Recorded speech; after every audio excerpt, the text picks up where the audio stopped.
this is the announcement card for the show. I'm going to get back to that kind of at the end, kind of, yeah, you can't really read that, I don't think. But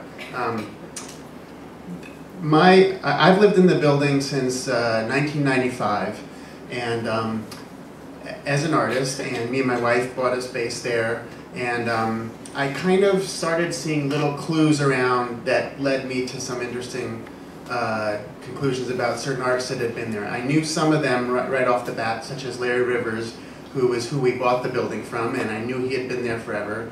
I knew Claes Oldenburg had been there, but I was finding other little things, even in our loft, strange kind of things carved into the floor that looked like they meant something, or and so I started kind of being a bit of an amateur historian just for my own interest, gathering little bits of information when I could, and I thought, well, one day, you know, some graduate student's going to come along and I can just hand over all this stuff to them, because I don't consider myself a writer, I'm a visual artist. But eventually I felt like I had enough stuff, and I was starting to see that this could really be something, and then the Tibor de Nagy Gallery suggested that we turn this into a show, and that was such a great opportunity. And so what I wanted to do most of all was to try and find out who all the artists that had been there, and if possible meet with them to kind of get them to give me a bit of an oral history of what their years were like there. And I envisioned compiling it all into some sort of a catalog, because like I said, I don't consider myself a writer, but I figured I could probably compile all those conversations, all those conflicting narratives as an oral history. I felt I could probably manage that. So I'm going to start off right away. This is the building. This is on the 14th Street side. It's right off of 1st Avenue, 14th, about one door in towards the east there. And this is the other side on 13th Street. So what it is it's a lot width of 25 feet or so, and a full block all the way through. So it either goes by 404 East 14th Street or 405 East 13th Street because of the north-south orientation of the address on the street. The building was originally probably built around 1920, 1910, something like that. And the best information I have on it that it was a furniture factory at some point, although I've also heard piano factory, I've heard button factory. But by the mid-60s, it was mostly vacant, except for the ground floor, which had a dry cleaners in it. And the building was owned by Bloom & Krupp, which maybe people remember that place, but it was a large hardware store around that area, and they owned it, and I think they stored some things up there. Then there was this guy here, Jack Klein, who was a kind of a real estate guy who worked with a lot of artists, and he decided to start finding tenants for them, because he realized that artists would be interested. This is really the very beginning of loft, artist loft idea. I mean, there was a start of it in the 50s in a couple of places, but for the large part, artists tended to not live in their spaces. A lot of the 50s artists had kind of you know, a living space and then a separate studio that could be in a loft for sure. But this kind of idea of live-work was just really rather rare at the time, and this is way before Soho happened. And in fact, this guy, Jack Klein, ended up being one of the important people that pioneered the whole AIR movement, the artist in residence movement designation, where you could have a semblance of a legal status to live in a loft. Other than that, it was completely illegal. So he managed to get the top 2 floors of the building designated as AIR, and he rented those out to first Claes Oldenburg and his wife Patty and Claes Oldenburg. When they first went in, they decided they didn't want the top floor because apparently there were some squatters there, and they were concerned about the state of the roof, that they were going to have to fix leaks all the time. So they took the 5th floor. So that's the full block long. It's about 5,000 square feet, which was an amazing amount of space for them. And they had just started to kind of really need that space to scale up their work. There's kind of soft sculptures they were doing. Here's some shots of the living part of their loft, which was on the 14th Street side. And then kind of in the background there, you can see the space through to the studios, and that shelf there. This was a shelf that they found there, and Claes started putting all these little objects that he collected on them, which eventually turned into what he was calling the Mouse Museum by the end of the decade, which was recently exhibited at MoMA. Kind of these strange collections of ephemera, little ray gun shaped things and stuff like that. That's him and Patty in their living room. This is them assembling a piece that is now owned by MoMA called Large Soft Fan. So by having this space, they had the ability to kind of really spread out, and they had all these tables in order to be able to sew these things. They got a powerful sewing machine. Patty was really the secret ingredient here, I think, in a lot of ways, and she deserves a lot of credit because she was really the one that kind of helped fabricate all the work. She's spoken about the fact that she's not completely comfortable with trying to say she gets credit for the work. It was Claes's idea, and for her the times were such that as the artist's wife you helped him, but you didn't necessarily expect credit. I think she certainly would consider herself a feminist and feel different nowadays, but I think that was what she felt the times dictated for her in a way. But she was absolutely crucial for this work to happen and for the ambition of it. And there's the piece itself. This is one of the pieces that we had in the show. This is a soft juicer, like a orange juicer. A lot of the objects that they were making had this kind of relation to a domestic kind of space. So by setting up this kind of terrific domestic situation, they started reflecting on all the things around them, like furniture, toilets. There's a soft toilet. By about 1967, their marriage was falling apart, and Claes left at that point and moved out, and Patty stayed, and we'll get to what happens later with her. The other well-known personage in the building was Larry Rivers, who almost as soon as the Oldenburgs moved in took the top floor. So that's also a full block long. So he took the 6th floor with skylights and everything. And here's a view of his, so huge ceilings, and he had just had 2 children with his wife Clarice, and so the idea was that this was going to be this perfect kind of situation with the domestic half to the space, and then the studio half, and it would kind of allow this kind of family dynamic to exist. This is one of the pieces that we had in the show last summer. This is a very interesting piece called Bad Witch.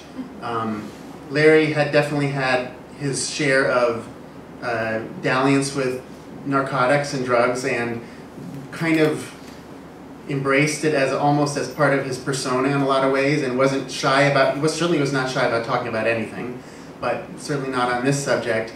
And this piece was 1973, I believe. Here's a shot of it underway that was provided to me by his assistant at the time, Brendan Atkinson, who also moved into the building. There's another shot of it.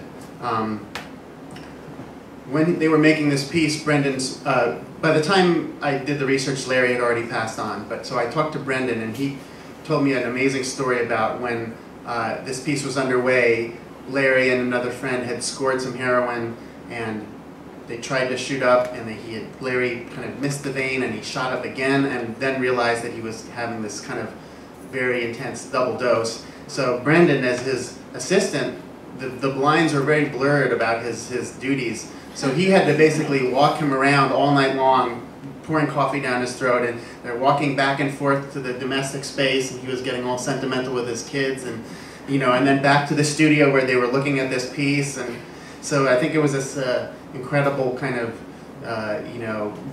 very foggy line between the art and the life in that piece.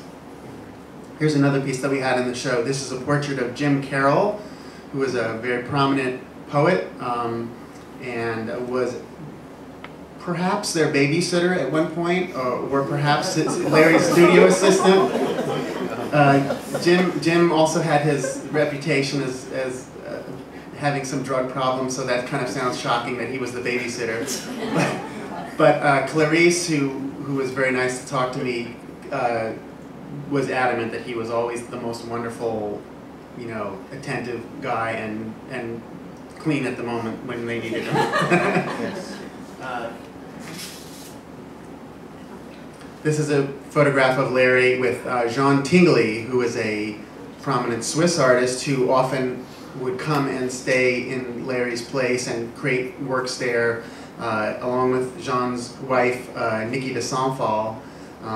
And so in researching the project, I made a lot of use of the Fales Library at NYU, where all of Larry Rivers' papers are, Patty Oldenburg Mucha's papers are, and this was a beautiful illustrated letter from Niki de Saint-Phal to Larry.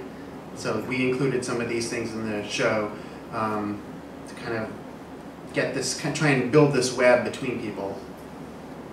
Another person that Larry kind of hosted often and would let live and work in his place for extended periods was Frank Bowling, who, do I have a photograph of him? There he is, who was an, I guess, what's the proper, Afro-Caribbean English artist. He lives in London still and spends a lot of time in New York as well. And this piece was made with a lot of canvas scraps that Larry had left over. So there was this kind of, you know, just sense of reusing stuff that Frank went through in Larry's studio. Here's another beautiful piece, kind of hearkening back to his, where was he from, Guyana, Trinidad, I think? I can't remember. His kind of ancestral home in the Caribbean.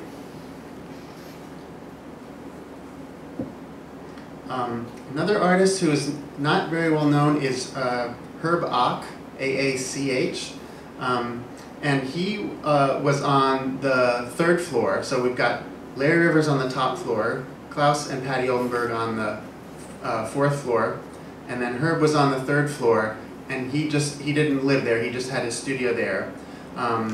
And he did these rather kind of intense paintings using a lot of color. He in fact worked for the Sargent Art Paint Company. I think they make like poster paints and crayons and all sorts of stuff like that. And he was a consultant for them, so he was really instrumental in developing some of the early fluorescent colors that became commercially available and were not necessarily intended originally for so-called fine artists, but were taken up by them soon after, and he certainly did. Here's a couple of his small studies that we included in the show. And he considered his work like very, what's the word, phenomenological, not psychedelic, let's say. So it was meant to be really kind of a retinal thing he was after, not anything, you know, trippy or in that sense of late 60s. But one person who was also in the building, he helped kind of discover some of this paint, was the artist Yayoi Kusama. She was originally from Japan, and she moved into the building in 1965 as well. All of these people that I just mentioned have all got in there right around 1965. She was on the 4th floor, and she did live there, but illegally, because it wasn't designated as AIR. She had kind of come to prominence before she got to the building with these very intense, kind of obsessive paintings. She's throughout her life has had kind of some issues with kind of mental illness and has lived for times in hospitals in Japan, and since she's moved back to Japan. But her work has this incredible intensity to it. By the time she moved into the building, she was known for these kind of obsessive objects and obsessive paintings. You can see this kind of couch all made out of kind of stuffed, kind of phallus-like kind of gloves and things like that. Here's some more objects. These are both shots taken in the building. But by the time she moved into the building, although she moved this work there, she wasn't really making it very much anymore, and she was starting to kind of explore these kind of performance things she was doing. So this is a kind of a newspaper that kind of promoted her kind of some of her performance actions that were very kind of like kind of bacchanalian, orgiastic. things where she was painting polka dots on naked participants and things like that. Here's one of them in the recognizable Central Park Alice in Wonderland figure. So this is about 1967 or 8, I believe.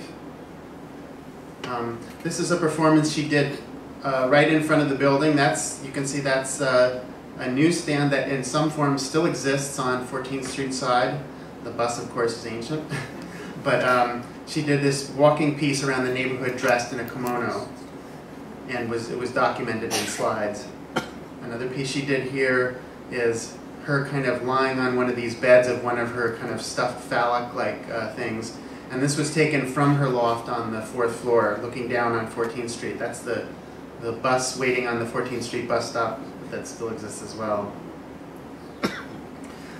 So she, through meeting Herb Aach, discovered this fluorescent paint, and she was very much interested in its kind of like psychedelic qualities.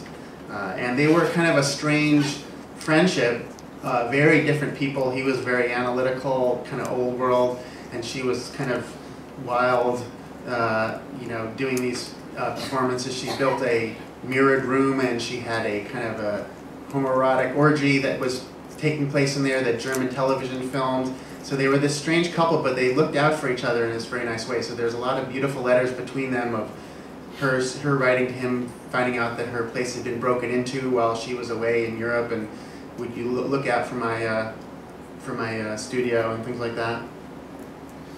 Another artist that was there was Kawara, also Japanese. He had just passed away probably a month or two ago, actually. But he was well known for doing these serial paintings where every day he would paint the date. Incredibly kind of monastic, Zen-like practice that he had. Unfortunately, he was not interested in participating in our show, so we didn't have anything from him.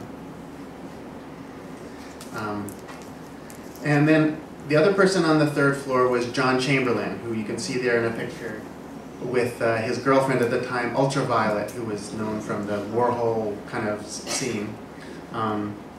He was in the building for a very brief period around 1967, and he's certainly well known for his kind of sculptures made out of crushed car parts, very kind of iconic images that he worked with in those. But while he was in the building, he was much more interested in trying to kind of steer away from that thing. I think he felt like he was a little bit trapped by that brand, let's say. So he was doing a lot of these much more experimental pieces. Some of them were with galvanized steel. He was known for hanging out at Max's Kansas City in bars, and he was a real kind of intense drinker kind of guy. And he was known for making these little sculptures out of his crushed cigarette packs. So for these pieces, he basically had someone construct large-scale versions of cigarette packs, and then he did the crushing in full scale based on little maquettes he had made with actual cigarette packs. So you can kind of see the resemblance there to that.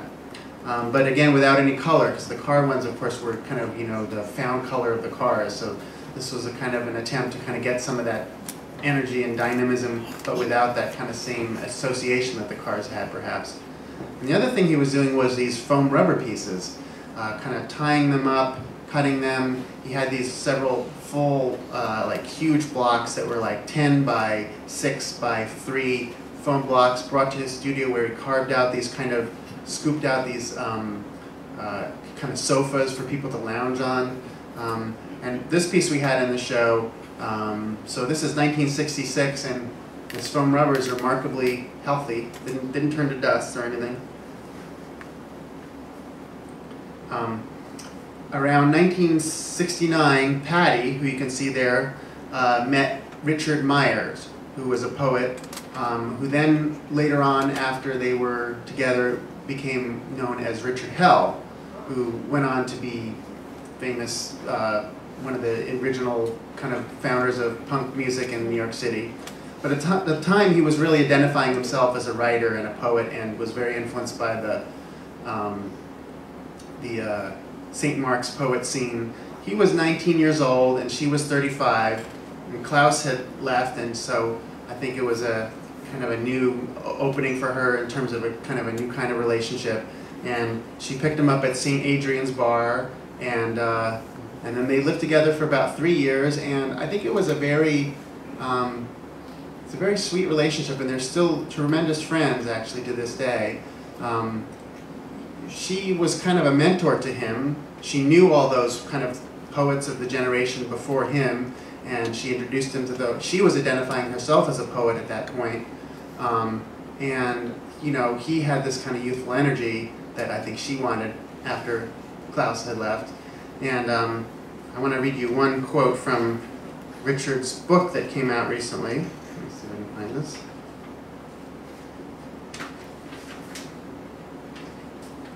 So at this point, Patty is living on the 4th floor below Larry Rivers. So Patty says, "Once Larry drilled a hole in his floor above our bed so he could watch us. He was a child, but we found out about it because we were in bed one morning and we looked up and little Emma, that's Larry's daughter, was pouring cereal down through the hole. It came down, oatmeal flavored, coming down. That's how we knew there was a hole." And then Richard says, "I remember how I found out. I was at the Mud Club and it must have been the late 70s and Larry was there and he confessed to me. Patty told me he called me Tarzan." So they were together for about 3 years, and then Richard moved around the corner to 12th Street, where he still lives in the famous Poetry Fortress on 12th, I can't remember the exact address.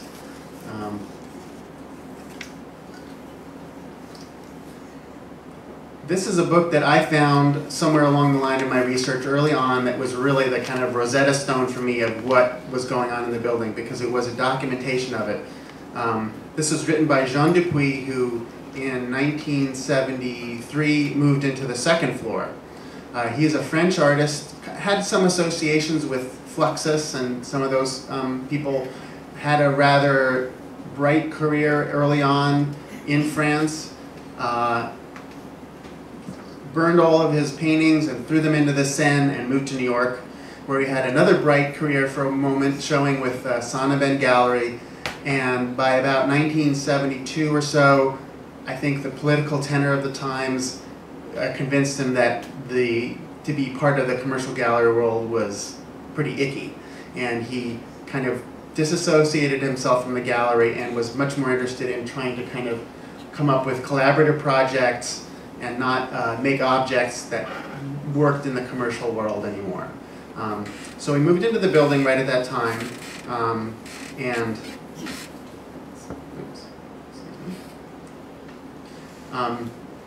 he started organizing some shows on the 2nd floor that could be accessed by the general public, and he called these About 405 East 13, excuse me, because his entrance was on the 13th Street side. And he did 3 of these shows once every year, and it was open for several weeks each time. And he basically had invited artists to come and collaborate and install pieces in his studio. That's kind of a rather poor shot of him at the time from the video with the kind of paper hat in the back there. And he's in a video piece that Larry Rivers did for one of these shows, where they're riding up and down in the building elevator, which was a kind of a crazy, one of those old devices where you had to yank on the cord and big leather straps drove it. And this is a rather good shot of one of those exhibitions that he did. This is the About 405 East 13 #1. So this is 1973. I almost want to say that's him in the suit, but I think that's not correct, actually. I think he had a big mustache at the time. But this kind of gives you an idea of what the loft was like at the time. Those windows there in the back are facing 13th Street. One of those kind of classic raw artist lofts with the heat blasting out of the Modine gas heater there. There's another shot. That woman on the floor there is actually Laurie Anderson, the musician who did some of his early pieces there, back when she had long hair. And she actually wrote some reviews about the show for Artforum at the time that brought these projects to some prominence. So a lot of these, there's these kind of either collaborative pieces or often these kind of intervention pieces, I guess you'd call them, that kind of were about intervening in the space or kind of commenting on the space in some way. Trying try and show you a couple of them. This is one of Jean Dupree's, the person I'm talking about, his piece. The idea is you look down this little kind of hole there, this little device there, which is basically a periscope lens. And it's hard to see what's going on here, but basically he cut a channel through the floor so you could see through the joists of the floor between the second floor and the first floor. And then you could come up, and then there would be a mirror that would come up and you could see what's coming on the other side. So you could basically look down, cross through the floor, and then back up the other side. So kind of intervening in the building itself. This is a piece that was made by Brendan Atkinson, who lived in the building, who I mentioned before. He was Larry Rivers' assistant. And this is a kind of a continuation of the bricks of the building kind of inset into one of the window spaces there.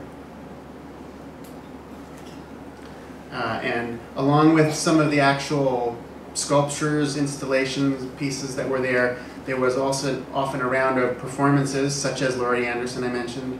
Philip Glass did some of his early pieces there. And this is that's Larry Rivers with the video camera shooting Charlotte Morman playing the cello. So for anyone who doesn't know, Charlotte Morman was a really amazing Fluxus musician. She was a classically trained cellist, but she kind of came under the association of John Cage and Nam June Paik, and would do these rather kind of radical performances, often performing the cello topless, let's say, or with a bra made out of working television sets. For this piece, she basically, what would be instead of lip syncing, it's finger syncing to a Pablo Casals record that was playing under her seat and wearing a mask of him on there. And of course, she knew how to play the piece herself, so it was completely convincing. And there's some strange element there in the background. There's another figure of some sort of an angel who was the daughter of a friend of theirs. I'm not sure what the content of that was. Another piece that was done in the building was another intervention by Gordon Matta-Clark, who was known for his things where he'd cut buildings apart or make kind of incisions in buildings. So for this one, this is the entrance door to the stairs that people would come up, and he cut a little portal so you could basically reach in and break yourself into the building.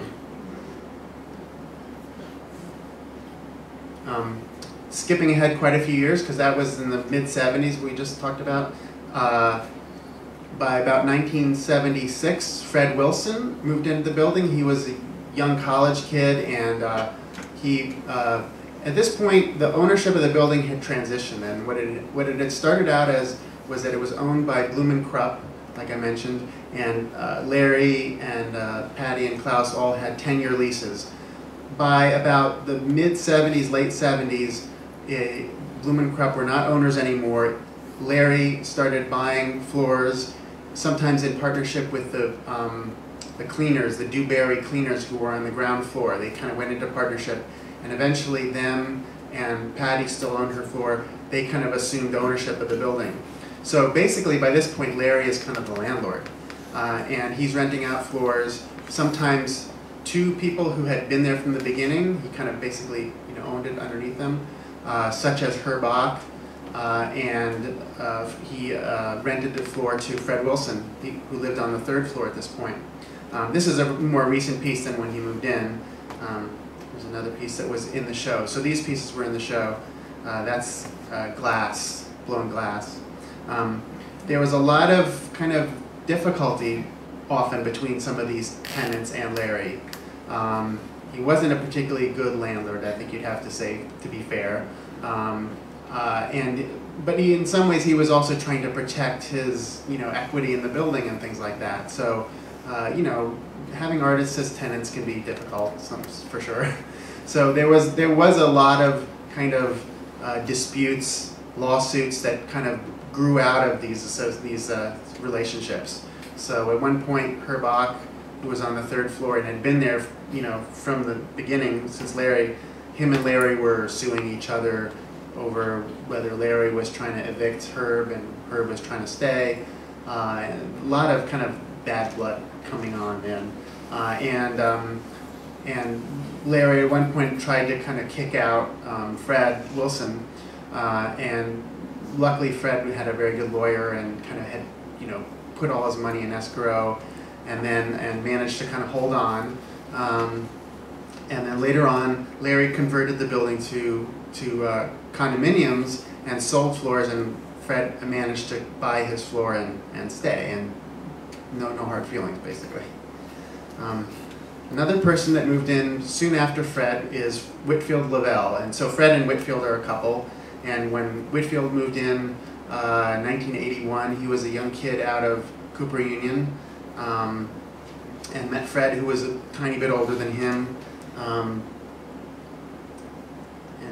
this is a shot from the article that was in the New York Times 1 year ago, covering the show.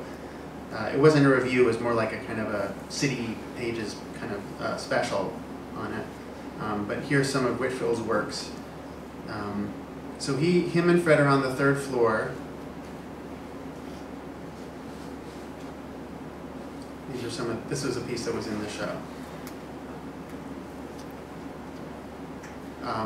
Another person that I'm very partial to is my wife, Kathy. And so me and her moved in 1995. This is some of her. I'm going to show you 3 of her pieces. Ceramic, rather small scale. It's hard to kind of tell from the slides. But for both of us,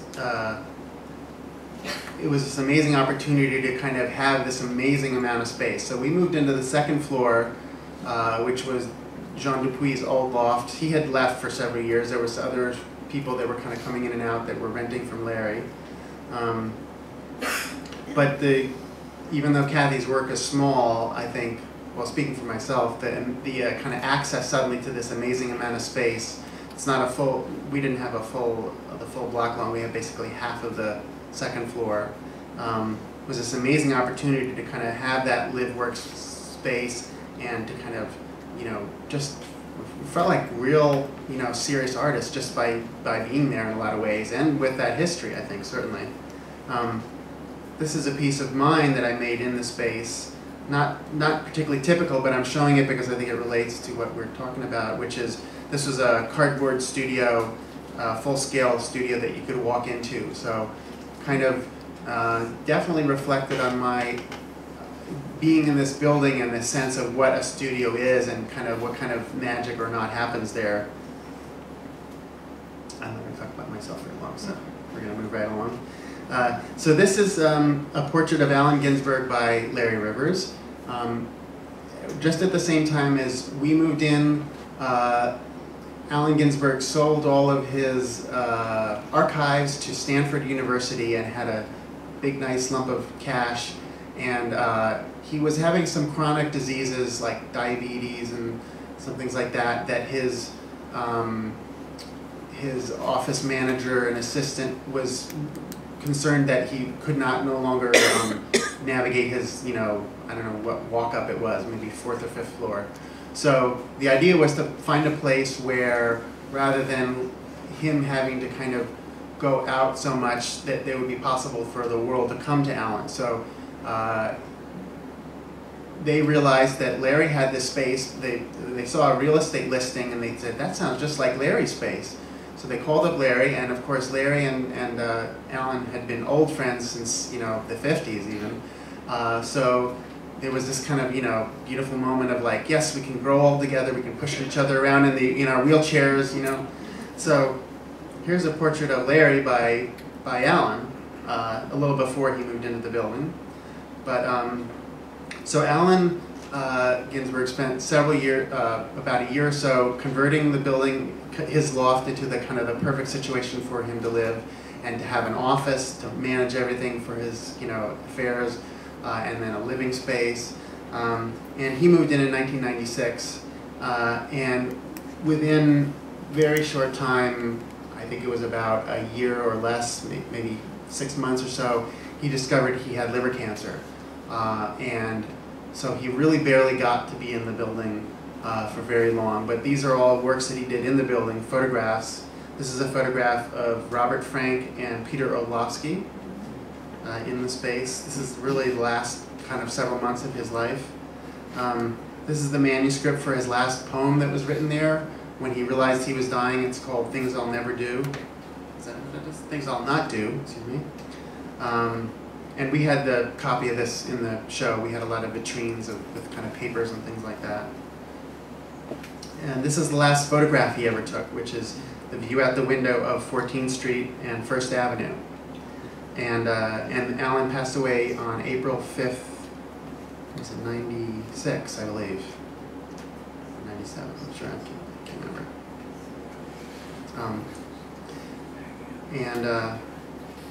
And one other person who I'm happy to say is present today as well is Walter Robinson, who I'm going to show you some of his pieces. These are just kind of examples that we had in the show, not necessarily typical of his work, but I'll go back. Walter was certainly known as a painter, but by the time he was in the building, he was kind of more concentrating on his art critical practice. He'd been working for Art America, and by this point, I believe he was starting to manage the ArtNet magazine. Is that right, Walter? Yes, okay. And Walter moved in 1995 or so as well, I think, and stayed there for several years, probably till 2000? Yeah.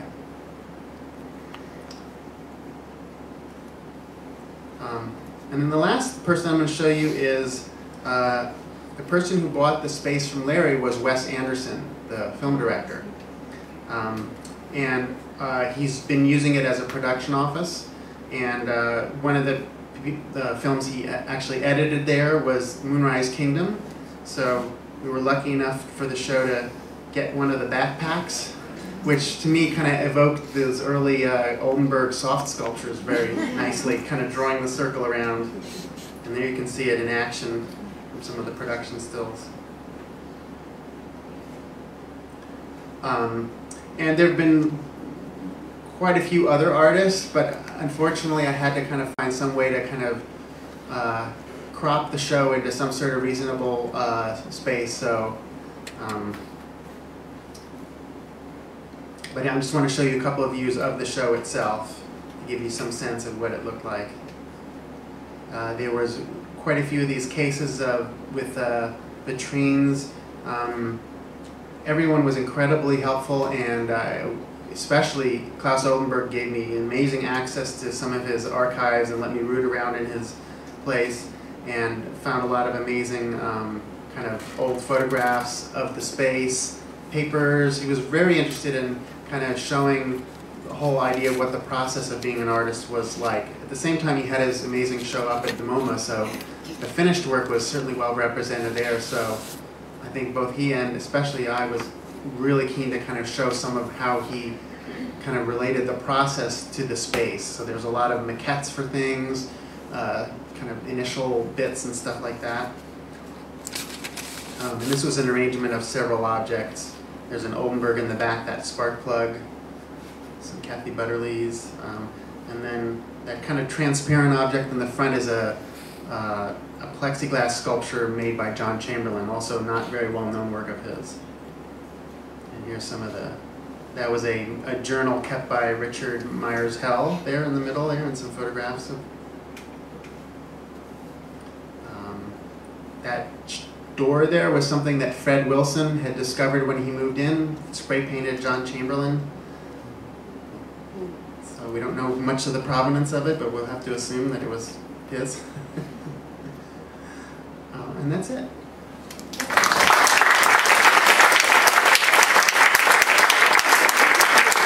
So, and the East Village art scene, or how it relates. And one thing that doing this show demonstrated to me that it's hard to say what that relationship was. It wasn't a clear one. When I think of the East Village art scene, I think of a particular period in the, let's say, 80s when there was all these galleries that kind of flourished in the area.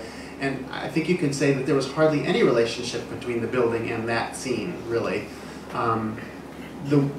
Either the artists tended to be a little more established and older and weren't participating in it so much, such as Larry, or they were younger, and such as Fred Wilson at the time, and wasn't particularly interested in what was going on in that scene. It was a very different aesthetic to him. So I think there's really very little relationship on those scenes. When I was interviewing everyone, I kept asking them, like, well, what did the neighborhood mean to you aesthetically, artistically, or anything like that? And no one had particularly strong feelings about that. The community of the building itself was a peculiar one in that it was often very close, sometimes too close and contentious even, but there was a lot of, especially in those early years, there was a lot of huge parties and socializing and kind of going back and forth for dinner and stuff like that. But I think it's almost impossible to draw any kind of aesthetic conclusions about the influences between people. I don't think there's, I mean, there's, you know, I mentioned one between Herb Aach and Yayoi Kusama, let's say, but I'm kind of straining to make that connection. I think the only person who was really interested in the building as a energy and a combination of the people was John Dupree, who organized those about 404, 405 East 13 shows, and he was very interested in having everyone in the building participated as well as people outside of the building. So Larry put a piece in, Claes Oldenburg put a piece even though he wasn't in the building anymore. So he was really interested in trying to kind of from his rather youthful standpoint at the time, kind of, you know, kind of gather everyone together to make something happen. But I think other than that, it's really hard to kind of make any case for it being a any sort of unified aesthetic. I think that a lot of these artists were just really interested in having this space and kind of keeping to themselves in terms of what their studio, what was going on in their studio. And there's not as many artists in the building anymore as there was, but I think that I would say that that is probably still the case. You know, we're friends and we see each other, but I don't think there's necessarily a lot of kind of energy passing between people in terms of their studios. I think the main thing that I discovered about this doing the show was that I was trying to balance what I see as two kind of sides of myself. One is this kind of desire for a rather romantic idea of an artist's studio and what happens in the studio, with the other more kind of practical level of that being in a studio and being an artist is rather like a job, and it's not anything kind of terribly magical, and it is showing up to work and just putting in that time. And I think that I was kind of trying to wrestle with shaping those two things together, and I think that that's what most people related to me, is that, you know, that there wasn't any kind of amazing third thing that came out of both these people together. It was really like just it was an amazing workspace, but it was kind of a space to work, and also just that I guess I felt that the only way to gather these people was kind of an intersection of the chronology moving forward in the building, and then just the kind of universal New York thing, which is real estate, which is this, that's what was the crop, so to speak, on these things, is that this building at this time had these people. And I wasn't trying to kind of shape it into anything larger than that or make any larger statement. I think it was kind of nice just to let the work kind of all gather again together somehow, like the building kind of gathered people, and let it all be kind of a little bit wild and woolly. And I think I made a lot of peculiar choices, sometimes out of necessity for someone like Claes Oldenburg. You know, there was a lot of pieces we couldn't get. So we got kind of very interesting, kind of oddball things from him a lot. He doesn't have a lot of it left in a lot of ways. But I thought those things were actually very special in the end. It kind of created this kind of, there were a lot of these weird choices. A lot of the stuff I think I chose of Larry's that I appealed to me most were kind of rather outside what he's largely known for.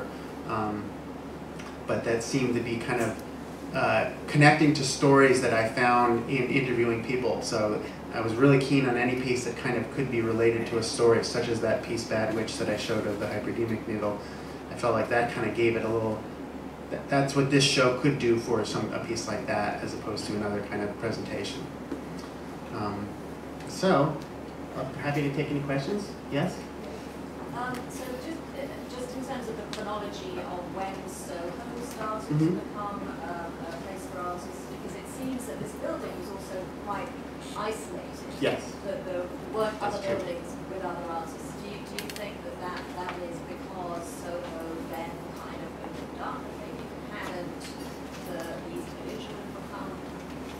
Well, that is a very good point. It's in a completely unusual building in its setting, in that basically it's a loft building on 13th between 1st and Avenue A. And really what the rest of the neighborhood largely is tenement buildings, not loft buildings. So this is a very unusual building. And as best I can tell, that side of 13th Street especially is a very strange block in that it seems like, not so much anymore because they're building new things there, but for many years it seemed like the back end of things. It was like loading dock stuff that was happening on 14th Street. And so there seemed to be this kind of quasi-industrial sense about the north side of 13th Street that even runs up a little farther some places. And so this building was isolated in terms of that.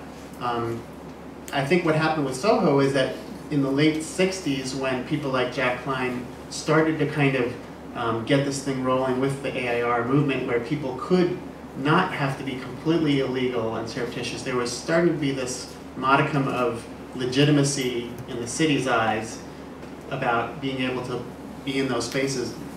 Soho was full of those industrial spaces that were, had come, everyone, the original use had left, all those businesses had moved out. And just as this building had something going on in there, some sort of a factory, it seemed like it was probably a factory that was a little bit closer to its workforce, perhaps, I would assume, that was in the East Village, living in these tenements in the turn of the century or so. So it is a very kind of isolated, strange case for the neighborhood, that building. Anybody else? Yeah? Yeah. Hi. Thank you for your very illuminating presentation. It was just really amazing. Could you say something about your parents and their relationship to the building, maybe your first awareness? I know your dad took some pictures around the building and knew Yayoi Kusama and various people. Mm-hmm. Okay, so my father's name was Rudy Burckhardt, and he was a filmmaker, photographer, painter.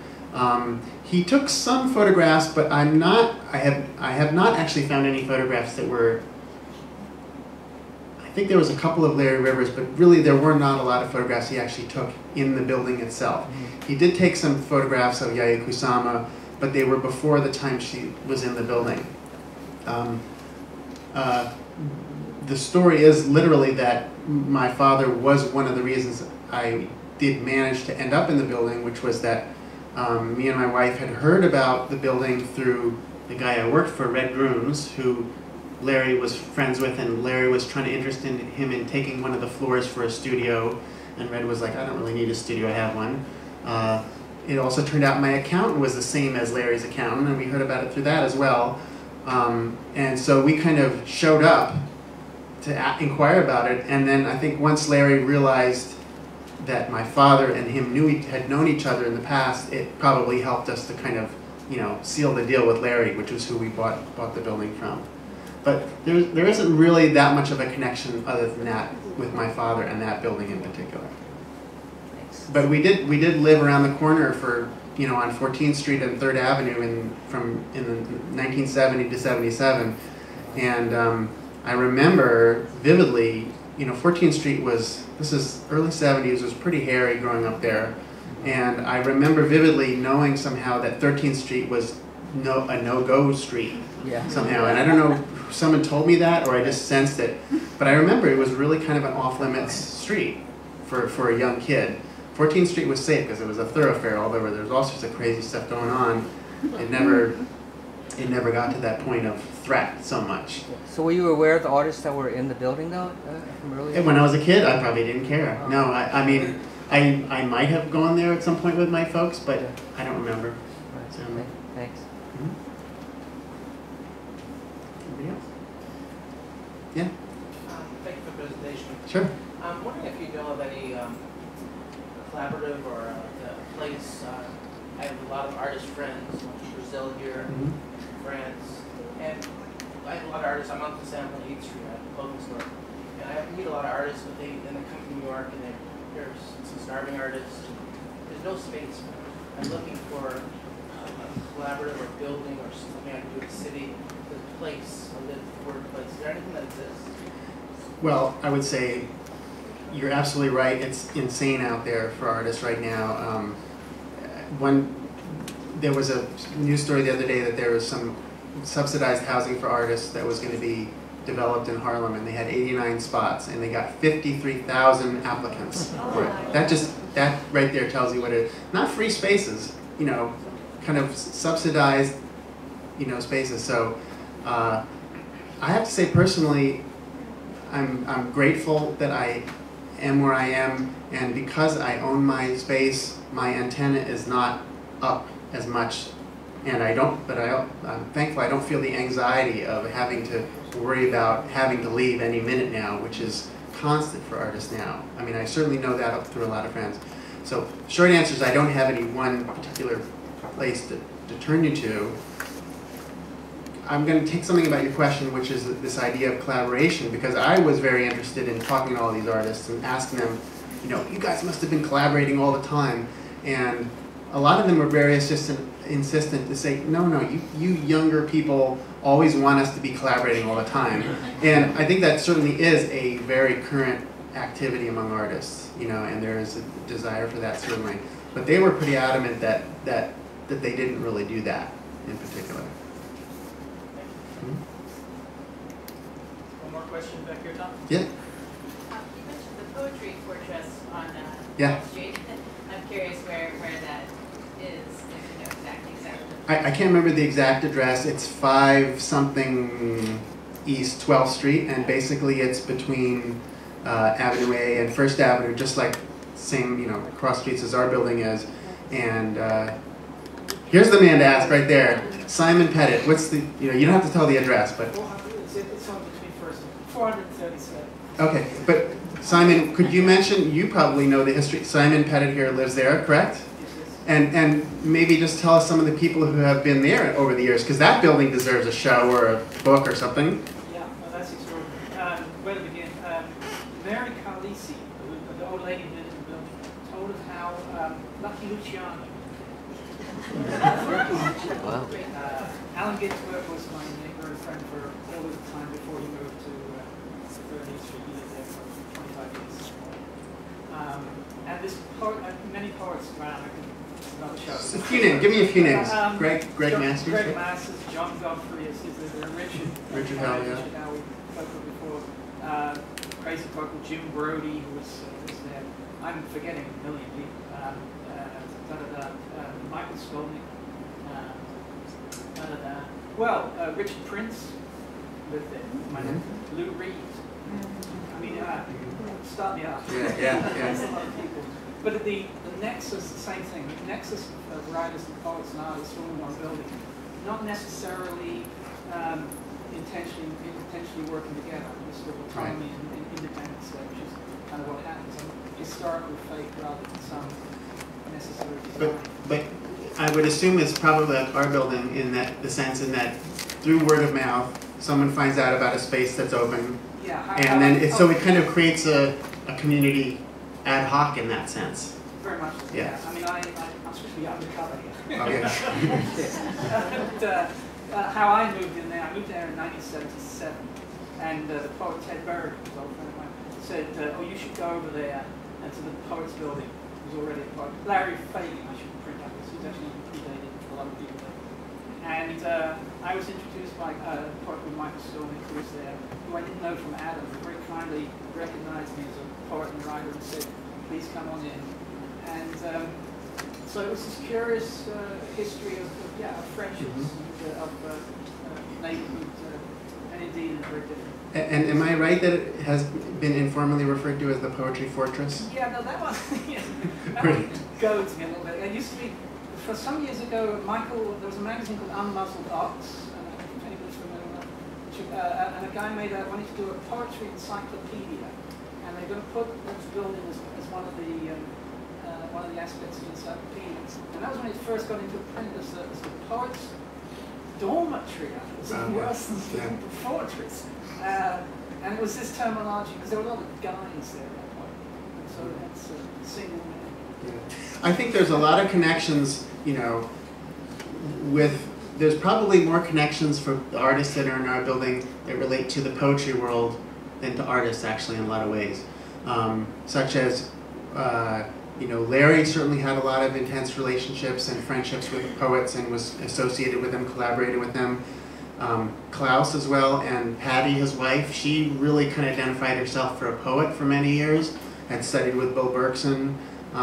So there was really, and then when Alan moved in and Richard had been there for a little bit, you know, that's just as strong in a way a bunch of threads about the building as the visual culture. Yeah, we had Arthur Russell, another figure, Musician, so the sort of interplay of different disciplines. Yeah, we're both poets. Yeah, absolutely. Okay. Any other questions? You feel free to talk to me afterwards if you don't want to shout it out. Thank you, Tom. And on behalf Thank of the Theater 80, the bar is open.